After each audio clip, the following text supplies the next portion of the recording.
मेरे पापा पहले बिल्कुल सपोर्टिव नहीं थे। मेरे पापा को लग रहा था कि बिकॉज वो अपने हिसाब से सोच रहे थे कि लॉयर अगर बनना चाहती हो तो वही करो, that is a better field for you. और देखो, मेरी माँ ने मेरा साथ दिया, आई ने मेरा साथ दिया। तो आई ने मेरे पहले फोटो सेशन के पैसे भी आई ने दिए थे कहीं से, और वो भी कहीं से मांग के लाए थे उन्होंने किसी से। एक बच्चे के लिए माता पिता से बड़ा सपोर्ट और कोई हो ही नहीं सकता। बॉलीवुड्स और टीवीज में मैंने ऐसा देखा है कि once you marriage like you are getting married and बच्चे भी हो जाते हैं तो लोग बहुत अलग तरीके से सोचने लगते हैं।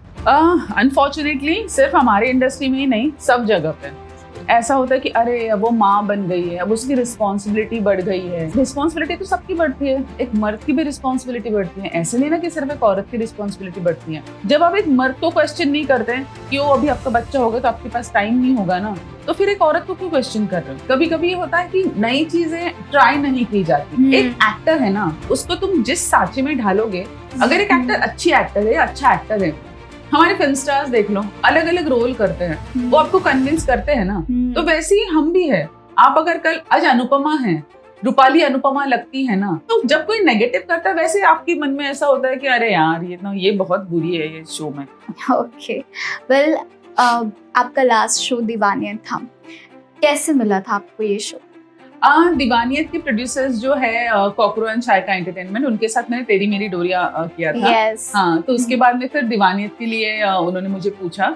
It was a shock for the whole industry. Exactly. लोगों ने मुझे आके ये बोला था कि मैम अगर दीवानियत 6 बजे के स्लॉट पे बंद हो रहा है तो हम ये सोच रहे हैं हम ऐसा क्या बनाए जो चल जाएगा। अभी कंपटीशन इतना ज्यादा है ना, चैनल्स इतने ज्यादा हैं, सारे चैनल्स पे इतने सारे शोज है, ओटीटी है, ओटीटी मतलब ऐसा रिमोट होता है, बोर हो रहा है, चैनल चेंज।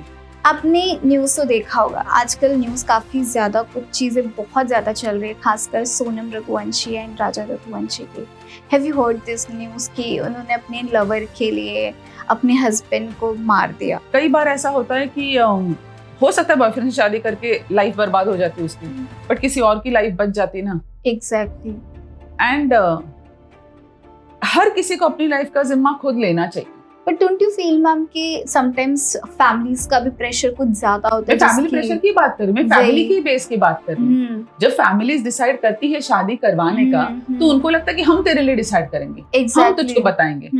एक बार उससे पूछो, hi everyone, this is Gauri Tong and you are watching me on Bazooka. नमस्ते, नमस्कार, मैं हूँ विदेश सिंह और आप देख रहे हैं बज़ूका। और आज है हमारे साथ खास शख्स।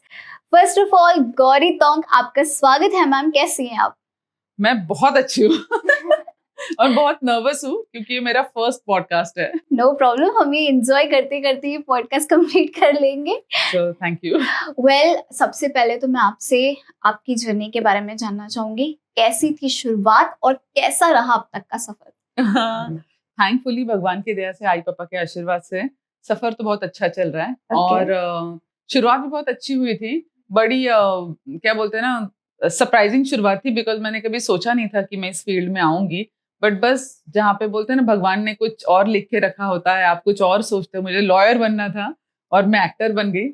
और बचपन में ऐसे ही मजाक करते हुए लोग बोलते थे कि बहुत गोरी है, बहुत सुंदर है, तो क्या बनेगी, एक्टर बनेगी क्या, ऐसे बोलते हैं ना छोटे बच्चों को कभी कभी, तो वैसा बोलते थे। आई गेस उनकी वाणी सच हो गई, मैनिफेस्टेशन। ट्रू। तो वेल, देखा जाए तो जब आपको आपका फर्स्ट प्रोजेक्ट मिला तो फैमिलीज का रिएक्शन क्या था? मेरे पापा पहले बिल्कुल सपोर्टिव नहीं थे। मेरे पापा को लग रहा था कि बिकॉज वो अपने हिसाब से सोच रहे थे कि लॉयर अगर बनना चाहती हो तो वही करो, that is a better field for you. And फिर जैसे अब मैं पेरेंट हूँ तो आज मैं उनका पॉइंट ऑफ व्यू समझती हूँ कि ऐसा लगता है कि पहले देखना चाहिए कि बच्चा क्या कर सकता है, जो वो करना चाहता है उसमें। तो उन्होंने मुझे बोला था कि तुम ट्राई करो, अगर तुम्हें करना है वो तो देखो, क्योंकि ये तो मैं तो चाहता हूँ कि तुम लॉयर ही बनो। और देखो, मेरी माँ ने मेरा साथ दिया, आई ने मेरा साथ दिया। तो आई ने मेरे पहले फोटो सेशन के पैसे भी आई ने दिए थे कहीं से, और वो भी कहीं से मांग के लाए थे उन्होंने किसी से, because we are from lower middle class. तो इतने मतलब उस वक्त में मेरे ख्याल से कुछ 4,000 या ऐसे कुछ चाहिए थे। तो वो आई ने, तो मुझे लगा कि अब तो पॉसिबल ही नहीं, इतने पैसे कहाँ से आएंगे, इतने पैसे तो मिलेंगे ही नहीं। पर आई लेकर आई, तो उन्होंने बोला कि अब तू कर। तो फिर किया। फिर मेरा एक शो आया था आवड़ अपली अपली। ओके। तो उसमें पापा ने देखा, देन पापा, शुरुआत मैंने मॉडलिंग से की थी, फिर वहां से पहली बार टॉकी कुछ तो मिला, और वो भी ऐसा था कि मैं बैठी हूँ और मैं जोक सुना रही और कितना मजा, लाइक दैट। और मुझे इतना वियर्ड लग रहा था, मैंने कहा मैं खुद ही बोल रही हूँ, मैं खुद ही जोक सुना रही हूँ, मैं खुद ही हंस रही हूँ। और मेरा ऐसा हो रहा था कि पास कैमरामैन अपने में लगा, सारे अपने अपने काम में लगे, सिर्फ मैं ही निठल रही हूँ यहाँ बैठ के जोक सुना के खुद अपने जोक पे हंस रही हूँ।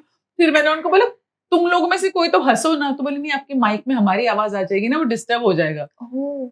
मैंने कहा अच्छा हाँ वो भी तो है पंगा। मैंने कहा ठीक है चलो कोई नहीं। फिर वो किया मैंने, उसमें मैंने अपनी आई की साड़ी पहनी थी, बिकॉज मुझे ऐसे, मैंने उनको बोला मेरा पहला प्रोजेक्ट है, मुझे डर लग रहा है, तो मैं आपकी साड़ी पहनूंगी। तो आई ने कहा ठीक है। मैं मोस्टली ऐसे करती थी, ओके। जब भी प्रोजेक्ट में मुझे साड़ी चाहिए थी तो मैं उनकी साड़ी पहनती थी, उससे ऐसा लगता था कि पास में है उनका आशीर्वाद साथ में है। तो हाँ, तो वहां से शुरुआत हुई। तो वो जब पापा ने देखा तो उन्होंने कहा हाँ तुझे बात तो है, तू कर तो सकती, लेकिन तुझे बहुत इंप्रूव करना पड़ेगा। तो जो मतलब करना उन्हें है वो उसमें, चीज क्लिक हो हाँ, गई थी कि हाँ, लाइक आपको और इम्प्रूवमेंट्स की जरूरत इम्प्रूवमेंट चाहिए। है। तो फिर उन्होंने बोला कि तू कर, लेकिन और इम्प्रूव करके अच्छे से कर। बोला जिस टाइम तुझे ऐसा लगे कि नहीं हो रहा, बिकॉज तेरे पास एक ऑप्शन रेडी है तो तू वो करना, बिकॉज उसमें तू बहुत अच्छा करेगी ऐसा मुझे लग रहा है। तो मैंने कहा ठीक है। तो फाइनली दोनों के भी आशीर्वाद मिल गए थे, तब जाके उस दिन जाके मुझे ऐसी राहत मिली। बिकॉज एक बच्चे के लिए माता पिता से बड़ा सपोर्ट और कोई हो ही नहीं सकता, चाहे वो दुनिया का सबसे बेस्ट बच्चा हो, मतलब वो उस चीज में सबसे बेस्ट हो, पर जब मम्मी पापा बोलते नहीं, वो सबसे वर्स्ट भी हो, पर जब मम्मी पापा सामने से बोलते ना ठीक है हो जाएगा, तो ऐसा लगता है हाँ मम्मी पापा बोल रहे ना, आई पापा बोल रहे ना, हो जाएगा तो हो ही जाएगा, कोई नहीं, मैं और कोशिश करूंगी। सो जब आपने अपनी ऑडिशन स्टार्ट किए थे एंड शो मिला, आज जब अब आप अपने आप को देखते हो और जब आपने उस वक्त शुरुआत की थी, क्या सीखा इस जर्नी से और क्या चेंजेस आपको बदलाव आपने देखे टीवी इंडस्ट्री में? यार मेरा पहला ऑडिशन तो बहुत बहुत बहुत ही कमाल का मैं आज भी जब भी याद करती हूँ ना मुझे इतनी हंसी आती है। मैं एक्चुअली वहां पे ऑडिशन के लिए गई भी नहीं थी, मैं अपने कजिन के साथ गई थी। और उस वक्त उस दिन मैं पहली बार अपनी लाइफ में थाना से बाहर पांव रखा था। मैंने अपने एक मामा जी के घर गए थे हम लोग, तो मैं, आई और मीता मेरी बहन, हम तीनों गए थे। और वहां से फिर वो दूसरे मामा थे, उनकी बेटी कहीं जाने वाली थी, वहां मेरी उम्र का कोई था नहीं, सिर्फ वो अकेली थी। तो उसने बोला चल मेरे साथ ऑडिशन पे। तो मैंने कहा मुझे नहीं पता ये क्या होता है। बोले तू चल ना, सिर्फ हम घूम के आएंगे जाके। वो ऑडिशन फेमस में था। सो हम गए वहां पे, तो छोटा सा दरवाजा होता था फेमस के, अगर आपको पता होगा छोटा सा दरवाजा होता था, वहां पे एक बंदा खड़ा था ऐसा पैड और पेन लेकर। तो सब अंदर जाते हुए बोलते नाम नंबर ऐसे। तो आई थॉट कि वहां पे उस रूम में अंदर जाने के लिए कुछ एंट्री जैसा है कि नाम और नंबर देना पड़ेगा, देन यू कैन एंटर। पहले मेरी सिस्टर गई, फिर मामी गई, फिर मैं गई, तो मैंने भी नाम नंबर दिया। और हम जाके अंदर बैठे तो वहां पे सारे, पहली बार मैं ऐसे देख रही थी एक्टर्स मेकअप में लोग आए हुए हैं और ऐसे इतने कॉन्फिडेंटली कैमरा के सामने जाके लाइंस बोल रहे हैं। मैं सोच रही थी वाह बाबा, मतलब उस वक्त उस दिन मुझे पहली बार इल्म हुआ इस चीज का कि भाई इतना आसान नहीं है। जो हम टीवी पे देखते हैं हमको बड़ा आसान लगता है कि अरे वाह वाह ये तो एक्टर है, पर वो बहुत मेहनत है। सो मैं बैठी थी वहां पे और सडनली वो ऐसा छोटा सा उस वक्त में स्क्रीन हुआ करता था, उस पे स्लेट आती थी, तो स्लेट पे मेरा नाम और नंबर। अब मैं देखूं, मैंने कहा नाम तो मेरा, नंबर मैंने कहा क्यों दिखा रहा है ये, वो तो एंट्री के लिए था। तो मेरी मामी मुझे पूछ रही है तू ऑडिशन करेगी? अच्छा मैंने क्या पहना था, मस्टर्ड कलर का सलवार सूट, ऐसे प्लीट्स करके दुपट्टा डाल के उसको सेफ्टी पिन लगाई थी और ऐसे बालों की चोटी बनाई थी, पूरे बाल पीछे लेके। इमेजिन करो, इमेजिन। और वो उनका ये था कि तूने बोला क्यों नहीं? मैंने कहा मुझे नहीं करना है, मैं लाइन ही नहीं बोल पाऊंगी। तो 2-3 बार हो गए, बोला अब 2-3 बार नाम लिए, तू जा आगे। मैंने कहा आप जाके बताओ, मुझे नहीं करना। तो बोले नहीं तू जाके बता। वहां पे गई, पसीने छूट रहे थे मेरे ऐसे मेकअप तो कोई था ही नहीं, वो एक हैंकरचिफ हाथ में हुआ करता था। ऐसे ऐसे करते करते मैं गई उनके पास, मैंने कहा मुझको नहीं करना है, मुझको आता नहीं है, मतलब मैंने कभी बोला नहीं है। तो उन्होंने बोला कोई नहीं, कोई एक लाइन ऐसी जाके नाम और नंबर बोल दो। मैंने कहा लेकिन मुझे करना ही नहीं ना, तो मैं किससे नाम नंबर बोलूं? तो he looked at me like सिर्फ अपना नाम और नंबर बोल दो और 1-2 लाइन बोल दो वो स्क्रिप्ट में से। अब मैं सोचूं लाइन कैसे याद होगी? बोले अब 5 मिनट ले लो, कोई बात नहीं। मैं लाइन देख रही हूँ, सामने पढ़ रही हूँ, देख रही हूँ, मैं अपने आप को बोल भी रही हूँ गौरी 4 लाइन है, क्या है उसमें, याद क्यों नहीं हो रही? मैं फिर वापस उन्होंने नाम लिया, तो मैंने कहा छोड़ो अब जो बेइज्जती हो वो हो। फिर मैं गई, फिर मैंने कहा हाँ हो गया, मैंने कहा पर मुझको फिर भी नहीं करना। बोले जस्ट ट्राई, गो ट्राई, बोलो 2 लाइन बोलो। और वो किसी बहुत बड़े सोप ब्रांड का एड था वो।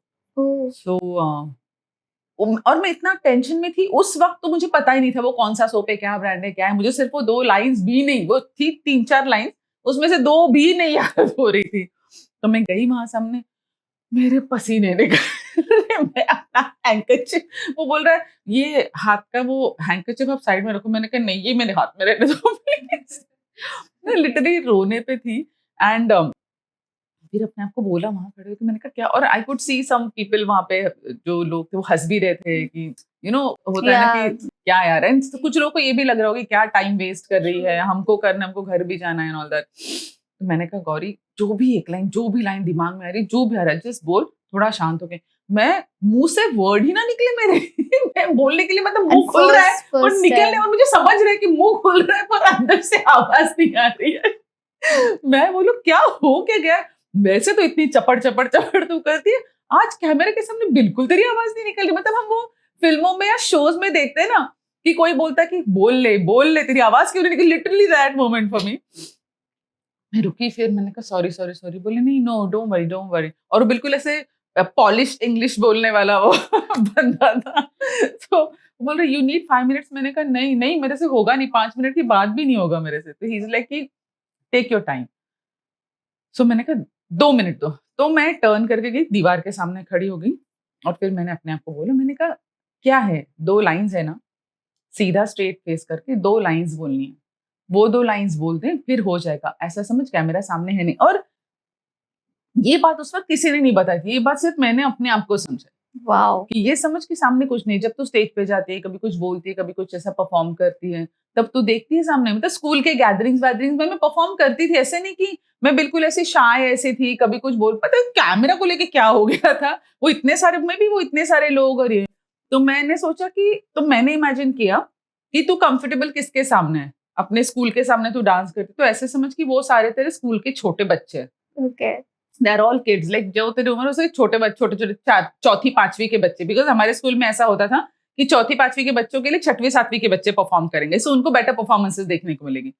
तो फिर मैंने वही सोचा, मैं गई और ऐसे करके रुमाल ऐसा बीचा हाथ में, और मैंने वो 2 लाइंस बोल दी। बोल के फिर मैंने कहा थैंक यू और मैं निकल गई। मैंने और ऐसी सांस भरी थी मैंने, but I got that ad, I got a call back. उन्होंने बोला कि दैट वी आर इंटरेस्टेड। मैंने कहा आई एम नॉट इंटरेस्टेड। ऐसे मेरे पापा कूटेंगे पकड़ के। फिर आपने किया? नहीं किया, नहीं किया, बिकॉज पापा तैयार होते ही नहीं। सो देन फिर बहुत बाद में वो नंबर सर्कुलेट हुआ होगा, बिकॉज वो बड़ा ब्रांड था ना। तो एक से दूसरे तरफ जाता है कि भाई ये फाइनल, मतलब थी फाइनलिस्ट में जो कुछ भी हो, पर उसने किया नहीं ये वो। तो कॉल्स आने लगे, तो फिर पापा को लगा कि भाई एक इसमें गलती से ये गई थी। उसका भी मैंने पापा को जाकर सब बोल दिया कि ऐसा ऐसा हुआ, तो मेरी हालत खराब हो गई थी, ऐसा वैसा ये वो। लेकिन उसके बाद में फिर कॉल्स आते रहे। फिर वो थोड़ा मेरे भी मन में आ गया कि इतने सारे कॉल्स आ रहे, कुछ तो बात होगी मुझ में, ट्राई करना चाहिए। डेस्टिनी हाँ। बुला रही है। तो फिर मैंने कहा चलो ट्राई कर लेते हैं इसमें भी। तो दैट टाइम आई हेल्प, आई ने कहा कि कर ले, इतने सारे कॉल आ रहे, कुछ तो होगा। इनफैक्ट मेरा फर्स्ट शो, मराठी शो मैंने किया था। मेरी माँ ने, आई ने मुझे एक बात बोली थी कि मुझे जो पहला मराठी शो मिला था उसमें मेरा नेगेटिव कैरेक्टर था, और दुहेरी करके शो था, जिसमें ऐश्वर्या नारकर थी, गिरीश ओक जी थे। तो और वो उस वक्त के बहुत बड़े एक्टर्स थे। एंड मैंने आई को आके बोला कि वो बहुत अच्छा सेटअप है, इतने बड़े एक्टर्स हैं मेरे सामने, बट मेरा रोल ना ऐसा है। तो आई ने बोला तो क्या हुआ? मैंने कहा लेकिन मैं कैसे करूंगी, मुझे I don't think like that ना, मैं उसके जैसा सोचती नहीं, अनीता की जैसा मैं सोचती नहीं। तो आई ने बोला अगर तू तेरे जैसा प्ले करने को मिले तुझको कैरेक्टर, तो उसमें चैलेंज क्या है? चैलेंज ही ये है कि जो तू नहीं है वो प्ले करके दिखा स्क्रीन पे। सही। तो मैंने कहा अच्छा। और फिर मैंने वो शो किया which was a super duper hit. और हाँ, that was a super duper hit show. फिर मराठी के और कुछ शो किए, फिर हिंदी में आई। सो दैट्स व्हाट, कि जब, तभी मैंने बोला ना कि जब माता पिता आपको सपोर्ट करते हैं ना, वो सपोर्ट ही अलग होता है। When you don't believe yourself, when your parents do, nothing can beat that. Even तुम्हारे अंदर जो कॉन्फिडेंस नहीं होता ना, वो भी तुम्हें झुका नहीं सकता, तोड़ नहीं सकता। वेल आपके हिसाब से आपका टर्निंग पॉइंट क्या था जब आपको ऐसा लगा कि हाँ अब जाकर ऐसा लग रहा है कि फेम मिल चुका है, अब आपको लोग देखते हैं तो सामने से कहते हैं कि अरे ओ माय गॉड आप तो वही है ना, तो वो मोमेंट आपके लाइफ में कब आया? Actually see for Marathi audience मैं दुहेरी से ही सब पहचानते थे एंड हिंदी के लिए ऑफकोर्स कहीं किसी रोज यस। और मेरा हिंदी का सेकंड शो था, एक फर्स्ट इसमें वो एपिसोडिक था एक दिन की वर्दी, फिर मैंने कहीं किसी रोज किया था। कहीं किसी रोज के बाद तो एक्चुअली सभी पहचानते ही थे।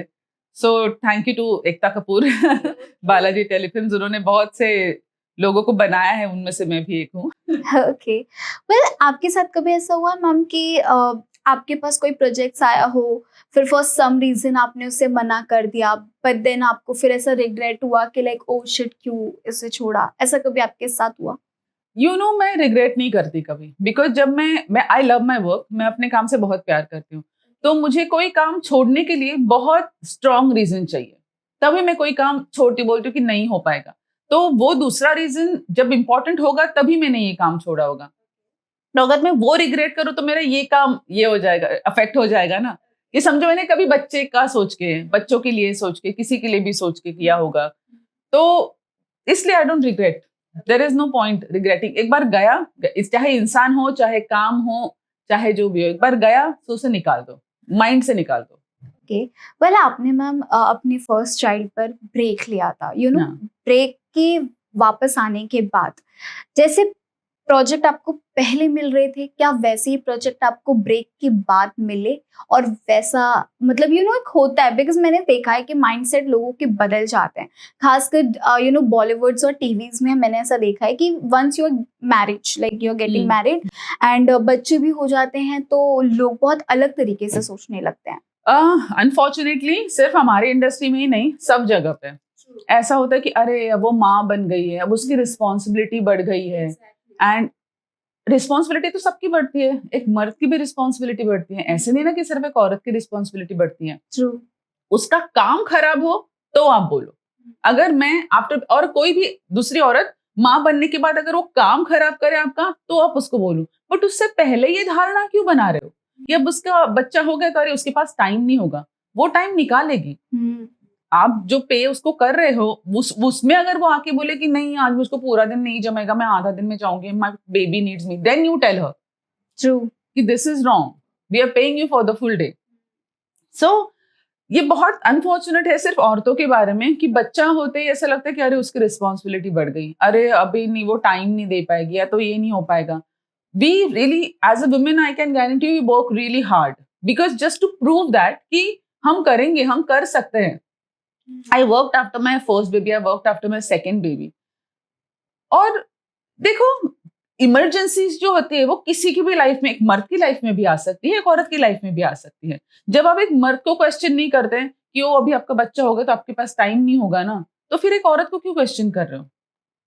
यस। वहां पे वो ये बैलेंस होना बहुत जरूरी है। एंड वो बैलेंस सबको करना, सिर्फ औरतों को नहीं, एक औरत के पति को, उसकी सास को, उसके ससुर को, ये थोड़ा सा हुआ है मिसबैलेंस्ड, यू नो, और उस मिसबैलेंस को सबने मिलके सही करना पड़ेगा। एक अकेली औरत या कुछ ग्रुप ऑफ वुमेन मिलके नहीं कर सकते। वेल क्या आपने कभी टाइपकास्ट का यू नो फेस किया है? Because I have seen this thing कि जब आपको कोई कैरेक्टर मिलने लगता है, तो अगर आपने उसमें अगर अच्छी एक्टिंग कर ली, तो उसमें फिर उसके बाद से आपको सिर्फ बुआ बुआ बुआ या तो सिर्फ मम्मी, यू नो, मॉम का, सास का एक ही कैरेक्टर देते हैं। Why, what's the reason? क्योंकि ये चीज देखा है कि लीड्स को छोड़कर और इस पे कोई काम ही नहीं करता, तो what's the reason for that कि टाइपकास्ट के लिए होता है? एंड आपने कभी फेस किया है? मैंने, हाँ ऑफ कोर्स, बहुत से लोगों ने फेस किया, मैंने भी फेस किया। हमारे यहाँ पे टाइपकास्ट होता है। कभी कभी ये होता है कि नई चीजें ट्राई नहीं की जाती। एक एक्टर है ना, उसको तुम जिस सांचे में ढालोगे, अगर एक एक्टर अच्छी एक्टर है, अच्छा एक्टर है, हमारे फिल्म स्टार्स देख लो, अलग अलग रोल करते हैं, वो आपको कन्विंस करते हैं ना, तो वैसे ही हम भी है। आप अगर कल आज अनुपमा है, रूपाली अनुपमा लगती है ना, यस, तो फिर ऐसा जरूरी थोड़ी कि नहीं वो वैसी अभी हो गया, बच्चे हो गए, ये हो गए, तो नहीं वो लीड नहीं कर सकती। क्यों? अगर एक कोई नेगेटिव करते तो because, and frankly let me tell you, जो नेगेटिव करते हैं ना, वो नेगेटिव करना आसान नहीं होता। बिकॉज तुम एक सुंदरता कोई भी देख लेता है, कोई प्यारा लग रहा है, कोई वो लग रहा है, कोई हंस है तो हंस को सब देख कितना सुंदर लग रहा है, कितना प्यारा कितना अच्छा दिख रहा है। बट अगर कोई कबूतर है या कोई कौवा है, उसमें कुछ ना कुछ आर्ट होना चाहिए ना, कि लोग फिर भी उन्हें देखे, वो कुछ ना कुछ सुंदर। जैसे एक्चुअली मुझे कुछ कुछ कौवे बड़े सुंदर लगते हैं, उनके ना पंख फेदर वगैरह से चमकदार होते हैं, तो मैं बोलती हूँ कितना सुंदर कौवा है। Yes. सो जब कोई नेगेटिव करता है, वैसे आपके मन में ऐसा होता है कि अरे यार ये बहुत बुरी है ये शो में। But when you work that hard, जब आप उस कैरेक्टर को जिंदा करते हो लोगों के सामने, when you make them believe कि वो नेगेटिव है, still you can love me, you know, जैसे बोलते पीपल लाइक, अगर मैं बोलूं तो people hate to love me, Okay. so that because I convince them, because I'm a good actor Yes. and I work really hard for that. God gifted एक चीज होती है, दूसरा work hard होता है। जब when you work with me you will understand. तो अगर मैं वो work hard करना जानती हूँ, अगर मुझे अपना काम आता है, तो कभी मैं पॉजिटिव करूँ, कभी नेगेटिव करूँ, कभी लीड करूँ, कभी I can do all the roles ना। एंड फॉर लोगों के लिए भी एक फ्रेश होता है ना, कि अगर तुम एक एक्टर को लो और उसको कोई अलग सा रोल दे दो और बोलो, जैसे मैंने सीआईडी भी किया हुआ है, मुझे कितना सारा कॉल्स आते हैं कि मैम हमने आपका सीआईडी देखा, बहुत अच्छा लगा, आपका क्राइम पेट्रोल देखा, आपने उसमें पुलिस का रोल किया है। बट आजकल वो नहीं मिलता, आजकल भी होता है कि मम्मी, लड़के की माँ। Okay. Well, आपका लास्ट शो दीवानियत था, कैसे मिला था आपको ये शो? दीवानियत के प्रोड्यूसर्स जो है कॉकरो एंड शायका एंटरटेनमेंट, उनके साथ मैंने तेरी मेरी डोरिया किया था। Yes. हाँ, तो उसके बाद में फिर दीवानियत के लिए उन्होंने मुझे पूछा, बट उसमें सिर्फ ये था, हरियाणवी कैरेक्टर था, और तेरी मेरी डोरिया के लिए मैंने वेट लूज किया हुआ था, मतलब मेरा एक नॉर्मल इसमें थी मैं। एंड फिर मैंने सोचा मैं कैसे दिखूंगी उसके, मतलब कितने 4 बच्चे दिखाए थे मेरे उसमें। एक तो ये हमारे टेलीविजन का होता है कि कोई नहीं मैम, हम दिखा देंगे आपको, तुम कैसे दिखाओगे, पर ठीक है, वो उनका मैंने बोला कि ये तुम्हारा है। बट देन मैंने एक एक्टर के हिसाब से मैं भी सोचती हूँ ना कि मैं कैसे लगूंगी। And then I put on 7 kgs. I am in my 40s. In my 40s, taking the decision of putting on 7 kgs is a very big decision, because चढ़ते हो तो वेट चढ़ जाता है। मैंने कितना, आई थिंक 1 महीने में किया था, और उसके बाद में उसे निकालते हुए जो मेरी हालत खराब हुई। बट हाँ, और वो दिखा भी, जैसे मेरा ना हाइट है तो देख के एकदम नहीं लगता कि अरे मोटी है, बट वो पर्सनालिटी दिख जाती है। एक होता है ना, एक हरियाणवी माँ है जो सबको सुनाती है, सबको एक वो वाला, तो उसके लिए वो जरूरी था। And when I saw my self, मैं रोज देखती थी अपने आप को, मैं बोलती थी कि भगवान ये शो चला दे, मैंने इसके चक्कर में 7 किलो बढ़ाए। बट अगेन भगवान ने भी बोला होगा, बेटा ये 7 किलो ज्यादा लंबे चलेंगे तो तेरे लिए अच्छा नहीं होगा शायद health wise. So I like looking at things positively. Deewaniyat जल्दी शो गया, because the time slot was 6 o'clock। वो चांस ही लिया था चैनल ने, हमने सबने मिलके, but that was a good show. But yeah ma'am, आपने जैसे बात की, what was the real reason कि इतना जल्दी बंद हो गया? बिकॉज फैंस के लिए भी लिटिल बट वो शॉक था। हाँ. कि मतलब इतना आया और इतना जल्दी वो चला गया। So what was the reason for that, behind that? The time slot, वो स्लॉट है ही नहीं, आज भी उस स्लॉट पे कुछ भी नहीं है। 6 o'clock का टाइम स्लॉट था, there is nothing on that time slot now. Oh my god. Because Deewaniyat एक ऐसा शो था, इट वाज अ वेरी, एक होता है ना वो शो करते हुए तुम्हें पता चलता है कि इट्स अ नाइस शो, इतना Yeah, सारा because- उसके अंदर हो सकता था, इतनी स्टोरीज निकल सकती थी। Yes. और हमें करते हुए इतना मजा आ रहा था। लाइक मेरा कैरेक्टर तो I was loving playing Sakshi Chaudhary. Personally मुझे जब मैंने उसका ट्रेलर देखा था तो मुझे भी बहुत ज्यादा अमेजिंग लगा था, लेकिन जब मैंने भी सुना था कि वो बंद हो गया तो वो थोड़ा शॉकिंग था कि एंड इट मतलब was a shock for the whole industry. Exactly. लोगों ने मुझे आके ये बोला था कि मैम अगर दीवानियत 6 बजे के स्लॉट पे बंद हो रहा है तो हम ये सोच रहे हैं हम ऐसा क्या बनाए जो चल जाएगा। एग्जैक्टली। एंड कभी ऐसा नहीं हुआ कि लाइक प्रोडक्शन से बात हुई हो कि उसे कहीं और स्लॉट में शिफ्ट कर दे समथिंग? कभी ऐसा कुछ हुआ नहीं? वो देखो, वो प्रोडक्शन और चैनल के बीच की बात है। एज एन आर्टिस्ट हम उसमें बोल नहीं सकते। एंड या सिंपल सी बात है कि चैनल को भी अगर कोई शो अच्छा है और अगर वो शिफ्ट कर सकते तो वो कर ही देंगे। ट्रू। पर अगर उन्होंने नहीं किया तो they must have their own reasons. Okay. Well, ऐसा ma'am, I have this question कि टीआरपी बहुत ज़्यादा आजकल बहुत ज़्यादा ये चीज़ बज़ में है कि टीआरपी अगर आपकी अच्छी है तो शो चल रहा है, नहीं है तो फिर वो आपको 1 महीने से भी कम समय देंगे वार्निंग, एंड देन उसके बाद में वो बंद हो जा रहा है। आई हैव सीन दिस कि फ्रेश स्टार्ट हुआ और जस्ट बिकॉज ऑफ के टीआरपी अच्छे नहीं आ रहे हैं, एक्टर्स को ब्लेम किया कि you are the reason for that कि टीआरपीज अच्छी नहीं आ रही है, एंड इसकी वजह से उन्होंने बंद कर दिया। पहले ऐसा मैम देखा जाता था कि टीआरपीज अगर नहीं भी आ रहे हैं तो लॉन्ग टाइम थोड़ा एटलीस्ट वो देखते थे, 6 मंथ्स चलता था, 1 ईयर चलता था, बट नाउ इट्स लाइक कि 1 मंथ भी ठीक से नहीं है एंड देन दे आर बंद कर दे रहे हैं वो शो को। तो फिर आप इस पे क्या कहना चाहोगे? अभी कंपटीशन इतना ज्यादा है ना, चैनल्स इतने ज्यादा हैं, सारे चैनल्स पे इतने सारे शोज है, ओटीटी है, ओटीटी मतलब ऐसा रिमोट होता है, बोर हो रहा है, रिमोट चैनल चेंज, तो कोई भी चांस नहीं लेना चाहता। एक चैनल भी तो अपना पैसा डाल रहा है, प्रोडक्शन हाउस भी तो अपना पैसा डाल रहा है, तो उसकी वजह से होता ही है कि थोड़ा सा टीआरपी नीचे आती है, बढ़ती नहीं है, नॉट इवन नीचे आना। अगर टीआरपी बढ़ती भी नहीं है तो फिर वो तलवार लटकने लगती है, बिकॉज पब्लिक के लिए दूसरा ऑप्शन है, वो फटाक से चेंज कर देते हैं, टीवी पे टीवी नहीं तो वो ओटीटी पे चले जाते हैं। ट्रू। सो वो इतना cut throat and cut to cut competition हो गया है ना, that you really have to be on your toes. आपने कभी कुछ नया न्यू एक्सप्लोर करने के लिए कभी सोचा, लाइक एज यू नो कि ओटीटीज आ चुके हैं, वेब सीरीज आ चुकी है, तो आपने कभी उसके लिए सोचा करने के लिए, वेब सीरीज के लिए? हाँ, मुझे I really want to do a good web series, लेकिन वही होता है कि मैंने एक्चुअली पिछले 3 साल से बैक टू बैक शोज कर रही थी मैं, तो देन मैंने सोचा कि ब्रेक लूं, क्या करूं, because as daily soap actor क्या होता है, बाहर के लोगों को शायद ये पता नहीं होता कि जिस दिन हम काम पे जाते हैं उस दिन हमको पैसे मिलते हैं। So if you want to take a break, फिर वो क्या होता है, यहाँ से ब्रेक हो जाता है, वहां से ब्रेक हो जाता है, एक चलते हुए कुछ आता है। तो but yeah I would love to, because इतने सारे अलग अलग ऑप्शन है ओटीटी में, इतने अच्छे रोल्स आ रहे हैं, वो रोल्स देख के ऐसा लगता है कि I can do this better, I want to do this, and चलो let's manifest it, I will do it something very soon, fingers crossed. Well Yash sir, आपके husband, he is good fame Bollywood actor, कई बड़े show किए, movies किए उन्होंने।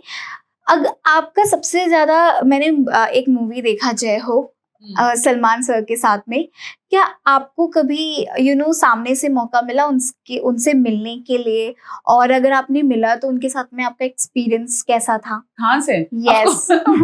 You started with Yash and then I thought you what are you No, talking about? because the thing is that कि यश sir से मतलब उन्होंने किया है सलमान सर के साथ हाँ, में। यश एंड मिस्टर खान के बीच में तो बहुत अच्छा है। Yeah. Yash is friends with Sohail, Yes. So of course Sohail से तो बहुत बार मिले हैं, मिस्टर खान से भी मिलते हैं कई बारी। He is a very humble nice guy. Okay. And मेरा एक ही था, मैं जब गोवा में ये लोग जय हो की शूट कर रहे थे, तो मैं और परी बहुत छोटी थी उस वक्त, तो हम लोग गोवा गए थे, उनका शूट खत्म हो रहा था, हमने सोचा कि हम अपना हॉलीडे आगे कर लेंगे, तो तब मैंने मिस्टर खान, और उससे पहले मिस्टर खान के लिए मेरा ऐसा था कि अरे बहुत सब ऐसा बोलते कि अरे वो बहुत ऐसे रहते खड़ूस टाइप के ऐसे हैं, तो मेरा तो वैसे में सबसे ऐसा 4 हाथ दूर वाला ही मामला होता है, लेकिन I am not important. But मैं उनका बात बता रही हूँ कि वहां पे ना शूट हो रहा था, और कोई बाइक आई थी, बड़ा उनका स्वैंकी सी कोई बाइक थी, और छोटे छोटे वहां पे बच्चे थे, कोई बाहर सेट के बाहर वो थे, और ऐसे बुला रहे थे ए सलमान ऐसे करके, तो मुझे लगा भाई तो गुस्सा आ जाएगा, इनको तो ऐसे नाम से बुला रहे, हम भी मिस्टर खान बोलते हैं तो बच्चे तो नाम से बुला रहे।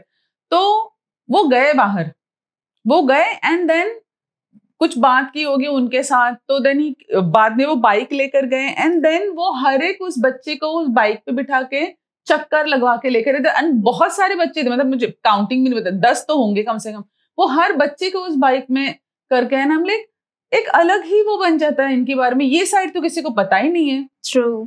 कौन करेगा और क्यों करेगा, मतलब कोई बोलेगा भाई मैं काम कर रहा हूँ, मैं थक रहा हूँ, मेरा काम ही हो रहा है, but he is a very nice person mister Khan. Okay. Well, ma'am इसके बाद से आपने क्या कुछ नया सोचा है करने के लिए, बिकॉज आपने जैसे कि बताया आप कुछ न्यू शुरुआत करने वाले हो, तो उसके बारे में भी मैं थोड़ा सा जानना चाहूंगी। देखो क्या होता है, ये भी आइडिया मुझे कल ही आया है, जैसे कल मेरा बर्थडे है, और कल भी मैं जैसे मैं ये पॉडकास्ट लाइफ में पहली बार मैं पॉडकास्ट में आई हूँ, आई मीन मैं 40s, आई टोल्ड यू, और जैसे कल भी मैं कुछ मेरे बर्थडे के दिन मैं और मेरी बेटी कहीं जा रहे, वो भी पहली बार जा रही हूँ मैं, सो मुझे ऐसा लग रहा था कि मैं अपने 40s में मैं बहुत सारी चीजें फर्स्ट टाइम कर रही हूँ, तो उसको लेके उसी बेस पे मुझे कुछ करना है, शुरू करना है, बना। बहुत से लोग मुझे बोल रहे थे तेरा ब्लॉग शुरू कर, why you are not starting your blog, and मैं बोलती थी क्या करूँ ब्लॉग में, सब लोग अपना अपना ब्लॉग करते, सब कुछ है यूट्यूब पे, सबके ब्लॉग्स है, सब अपना, कोई खाने के बारे में बात करता है, कोई जर्नी के बारे में बात करता है। तो मुझे किसी ने ये भी बोला था कि तुम्हें अंदर से क्या आता है सोचो। मैंने कहा अंदर से तो मुझे खाना तो आता है, ऐसी बात नहीं Okay. बट बहुत सारे लोग हैं जो बहुत बेटर करेंगे इस बारे में। तो एक आइडिया होता है ना जो ऐसा था, हाँ क्लिक ये है, इस पे करना है। तो वही हुआ कि मुझे ऐसा लगता है कि एक एज को बार ना बनाया जाए कभी भी, कोई भी नई चीज ट्राई करने के लिए। कुछ भी हो, अगर आप अपने 40s में भी हो, you can try new things, you know. जैसे आज यहाँ पे आने से पहले भी I told you all that मैं बहुत नर्वस थी, बिकॉज 20-30 की उम्र तक वो लगता है ठीक है कुछ नया ट्राई कर सकते हो तुम, बट एक 40s में आने के बाद यू फील लाइक छोड़ो ना, जैसी लाइफ है वैसी ठीक है, क्या नया ट्राई करेंगे, क्या जाएंगे वहां, पता नहीं मुंह से क्या निकल जाएगा, क्या आ जाएगा बाहर। बट देन आई थॉट नहीं, व्हाई नॉट, फिर कब करूंगी, फिर कब करूंगी, यू नो। एंड अभी एक होता है कि बच्चे सेटल, घर सेटल, मतलब सब कुछ है, देन करो, ट्राई करो, लाइफ में आएगा, मजा आएगा। ओके, वेल आपने न्यूज़ तो देखा होगा, आजकल न्यूज़ काफ़ी ज़्यादा, कुछ चीज़ें बहुत ज़्यादा चल रही है, खासकर सोनम रघुवंशी एंड राजा रघुवंशी की। Have you heard this news कि उन्होंने अपने लवर के लिए अपने हस्बैंड को मार दिया? सो आप इस पर क्या कहना चाहोगे? क्योंकि जिस तरीके से हम देख रहे हैं, बहुत से इससे पहले भी मुस्कान त्यागी जिन्होंने अपने हस्बैंड को मारकर ड्रम में कर दिया था। What's the reason and what's your opinion on this? सबसे पहले तो हमें अपने क्या बोलता है ना, हमारा बेस चेक करना चाहिए। कहीं जबरदस्ती तो शादी नहीं करवाई थी लड़की की, अगर उसका बॉयफ्रेंड था तो बॉयफ्रेंड से करवा देते हैं। मतलब ऐसा कई बार ऐसा होता है कि हो सकता है बॉयफ्रेंड से शादी करके लाइफ बर्बाद हो जाती है उसकी, बट किसी और की लाइफ बच जाती ना। एग्जैक्टली। एंड हर किसी को अपनी लाइफ का जिम्मा खुद लेना चाहिए। But don't you feel ma'am कि समटाइम्स फैमिलीज का भी प्रेशर कुछ ज्यादा होता है? मैं फैमिली प्रेशर की बात कर रही हूँ, मैं फैमिली की बेस की बात कर रही हूँ। जब फैमिलीज डिसाइड करती है शादी करवाने का, तो उनको लगता है कि हम तेरे लिए डिसाइड करेंगे, हम तुझको बताएंगे। एक बार उससे पूछो कि क्या वो करना चाहती है, उसके पास पैसा है, वो सेटल है, वो काम करता है, तो उससे शादी कर। बट फिर ये हो जाएगा। अब इस सब में उस बंदे की क्या गलती है, उन लड़कों की क्या गलती है? ऐसे ही लड़कियों के साथ भी हुआ है ओवर द इयर्स, ये लड़कियों के साथ भी केसेस होते आ रहे हैं। एग्जैक्टली। पर मुझे दोनों तरफ के लिए बोलना है कि अगर लड़के को लड़की पसंद नहीं है, एक बार अपने बच्चे के साथ बैठो, बात करो, जस्ट सी, बिकॉज इस एक्सट्रीम तक जाना नॉट डन। क्यों जाए कोई, किसी बेकसूर की जान क्यों जाए? और जो ये सी अभी जो ये प्लान करते हैं, कुछ भी करते हैं, उनको भी come on, how can you even think about killing someone because you don't want to be with that person? Divorce दो, अलग हो जाओ। शादी के 1 महीने के 1 दिन के बाद पता चलता है, जस्ट टेक अ डिवोर्स और अलग हो जाओ। हाँ, मैं बोलती हूँ कि कई बार फैमिली का प्रेशर होता है, बच्चे हो जाते हैं, तो कई बार तुम अटक जाते हो, तुम नहीं निकल पाते। लेकिन अगर तुम किसी को मारने की सोच रहे हो, तो तुम निकल तो भाग तो सकते ही हो ना। तुम बालिग हो, बड़े हो, तुम्हारी शादी हो गई है। So that is not an option. To kill somebody can never be an option. Well, airplane crash पर जिंदगी का कोई भरोसा नहीं कह सकते हैं, ये बहुत कहते हैं ना एग्जाम्पल, बहुत बड़ा एग्जाम्पल हो गया एयरप्लेन क्रैश में, जहाँ पर लोग जाते हैं 1 मिनट का भी नहीं पता होता and then after 60 to 70 seconds उनके प्लेन क्रैश हो जाते हैं। आजकल ऐसी चीजें बहुत सुनने को मिली है, एक्सीडेंट्स बहुत हो रहे हैं। और एयरप्लेन वाला मामला जब आपने सुना तो कैसा लगा? क्योंकि कहीं ना कहीं मैंने देखा है कि आस पड़ोस कहीं ना कहीं एक घर छोड़ के कोई ना कोई आपको वो मिल ही जाएगा। हमारे यहाँ पर भी है।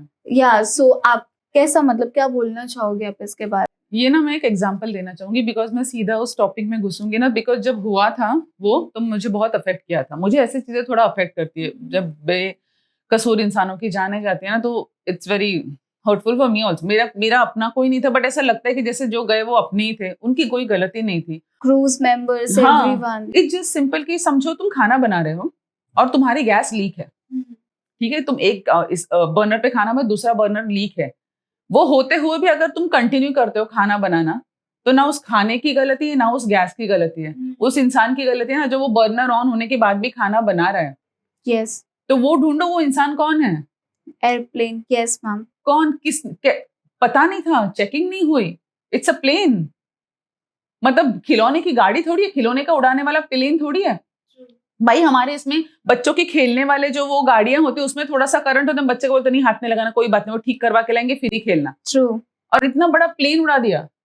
Exactly. So it's very disheartening. इतने लोग, इतनी फैमिलीज, यू नो, बच्चे इवन हॉस्टल्स में भी जिन्हें पता ही नहीं था कि हॉस्टल्स में भी वो क्रैश हुआ, वहां के लोग। एंड इवन एक बहुत बड़ा एक वीडियो आया था जिसमें जो चाय के स्टॉल होते हैं ना, उनका बच्चा, इकलौता बच्चा, वो वहां पर सो रहा था। मत बता मुझे ना, बच्चों के बारे में सुन के तो बहुत ही कैसे बता, very sentimental. But just imagine कि वो हादसा किसी की लापरवाही की वजह से वो इतने लोगों की जान चली गई, and no one was taking action also. और वो कहीं ना कहीं अगर ऐसी लापरवाही होती है तो वो आगे आने वाले समय में तो और मतलब कई बार ऐसे देखने को मिल सकते हैं। और आप बोलो कि ठीक है एक एयरलाइंस को आप बाइकॉट कर दो, what about other planes? Exactly. कहीं पे स्ट्रिक्ट कानून होना चाहिए, कहीं पे कुछ, आई मीन हमारे देश का कानून बहुत सपोर्टिव है, बहुत अच्छा है, लेकिन ऐसी चीजें you can't let this happen.